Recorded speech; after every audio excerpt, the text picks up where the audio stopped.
అన్నా, నేను కూడా ఆ గుడిసెలో ఉన్న వాళ్ళలాగా సరదాగా ఒక రోజంతా పేదవాడిగా బ్రతకాలనుకుంటున్నాను. రోజు ఇంత రిచ్గా బ్రతికి బ్రతికి బోరు కొడుతుందన్నా. అబ్బో, 2026కే బెస్ట్ జోక్ తమ్ముడిది. అదేంటన్నా, నువ్వు గొప్పవాడవని ఎవరన్నారు? ఈ సమాజంలో నీకన్నా పూర్ ఫెలో ఇంకెవ్వరూ లేరు తమ్ముడు. ఏంటన్నా, ఏం మాట్లాడుతున్నావు? నిజం మాట్లాడుతున్నాను తమ్ముడు.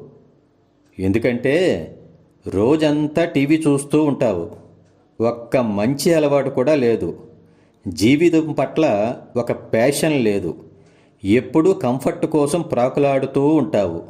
ఏదైనా అద్భుతం జరిగిపోతే బాగున్నని ఎదురు చూస్తూ ఉంటావు.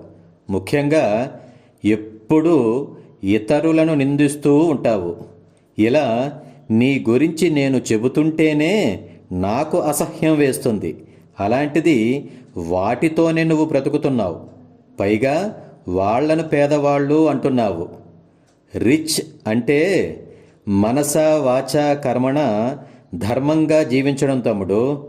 అంతేగాని మూన్నాళ్ల ముచ్చటగా ఉండే ఆస్తుపాస్తులు కాదు.